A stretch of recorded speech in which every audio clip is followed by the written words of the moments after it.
Are you planning to head up to the Chincoteague Pony swim this year in hopes of bringing back your very own foal? Well, that's exactly what we did in 2025 for the 100th annual Chincoteague Pony Swim. So here are my tips for how to prepare to do just that, and how to bid and how to bring one home. Your first step is to bookmark Darcy Cole's website, DSC Photography.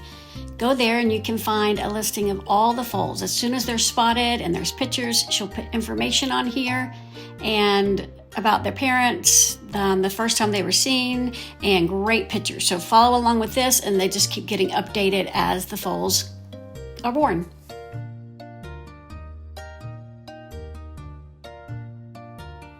Next up, if you have Facebook, go and find the Chincoteague Pony class for the year that you're heading up there. So for me, I am a member of the Chincoteague Pony class of 2025, but you can also become members of other classes. But the 2026, or the one you're going to be heading up, is going to be a valuable resource for you as you're preparing to go up there.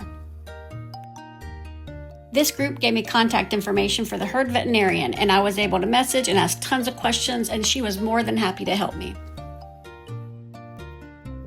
So as we get closer, I basically printed out Darcy's website page. And so it was amazing. It printed out the top portion that lists all the information, and then it printed out the pictures below that. So here you'll see I marked the girls that I liked in pink, the boys that I liked in green, and then the yellows were like my runners-up.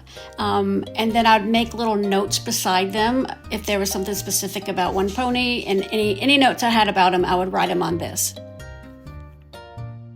You'll see here it says cutoff date. Make sure you know this, because if you're planning on bringing a pony home with you at the trip, you have to get one that was born before the cutoff date.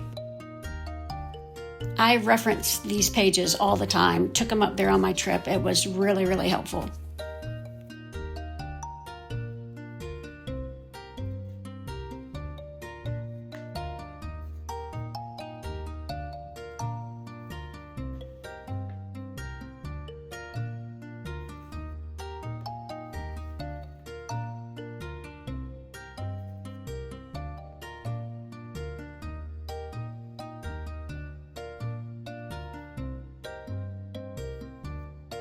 There's my guy, Prince Caspian.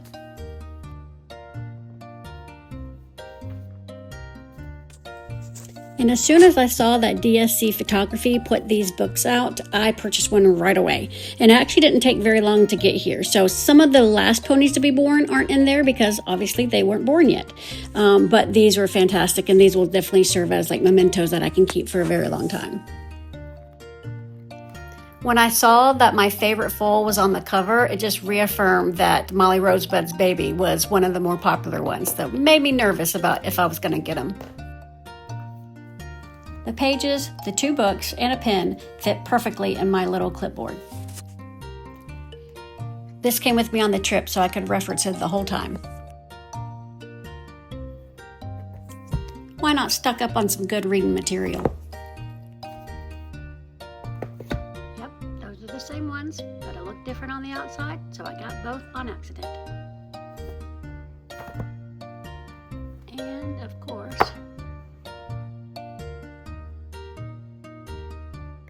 you'll want to know exactly how long it'll take you to get there and back, and for us it was 10 hours. So we wanted to do a layover on the way up just because we had 3 kids going with us, but we definitely wanted a layover on the way back because 10 hours is a long time for a foal to stay in the trailer. That meant we had to plan a layover where he could be safely tucked in a stall at night. We did lots of things to get ready for him, but I would say the most important was to make sure our trailer was inspected for such a long trip. You'll see these pictures, the back windows are open, but you're actually going to want to close them because they do get nervous in there and you want them to be safe and not try to jump out. We're ready to go.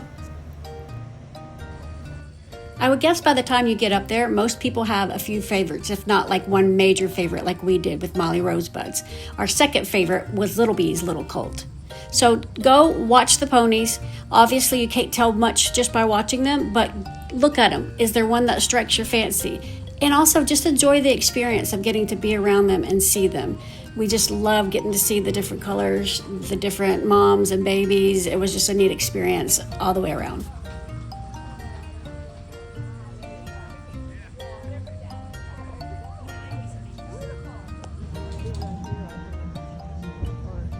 Here they are once they're all at the carnival grounds, and again, we spent so much time just standing there and watching them. I was so in love with Molly Rosebuds, to be honest, there probably wasn't going to be much that would happen there that would change my mind about him.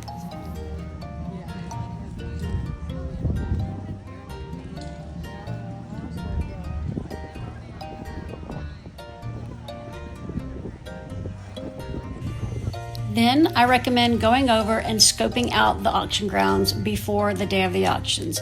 Just get familiar with it, kind of visualize where the chairs will be set up, and just kind of have a plan of where you're going to try to get to the morning of the auction. The morning of the auction, you need to get there really early to be in line. They did bag checks that time, so you have to have clear bags or just abandon your bags at the gate, get in, get your spot saved, set up some chairs, and then just sit back and wait for the excitement to start. You could potentially be there several hours, and if you're not in a shady spot, you'll want to bring you a sun hat or sunscreen or definitely something that's going to keep you cool when you're sitting straight under that sun. Okay, here's something very important. If you're going to be paying with a credit card, your credit card company needs to know that you're going to be buying something big out of state and that you're going to be spending a lot of money. So go ahead, notify them so you don't have any trouble because you have to pay for your pony as soon as you win the bid. Okay, so they have several spotters throughout the crowd, so look for the one that's standing the closest to you. You want to make sure that person specifically sees that you're bidding and you're making eye contact with that person.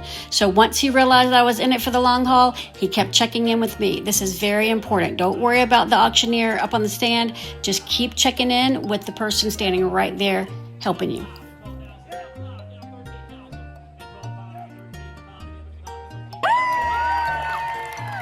Once you win, you have to head straight over to pay. After the auction is over, after a few hours, they have a window where you can pick up your foal that evening, or you can come the next day and pick them up. You'll bring the paperwork that you received when you bought them, and then they'll help you get them loaded up into your trailer. They will do a quick check of the trailer to make sure it is safe and ready for the foal to travel. I highly recommend letting this be a time for your foal to rest and relax. Don't pressure them, don't run all over them. Let your foal come to you as they want to. Camera, wonderful idea.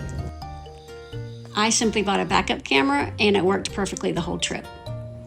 If you have to have a layover, make sure if you find a place that has a barn that they know not only is this a foal, but it's a wild foal, and so it could be really unpredictable. So make sure you can back right up to it and the stall is floor to ceiling, and just make sure your pony is safe for the night.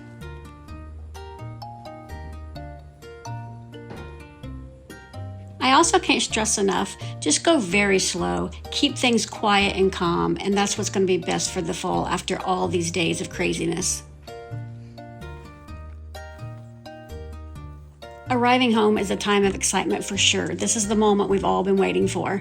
And so we really had to try hard not to invite people over to come meet them and just be calm ourselves.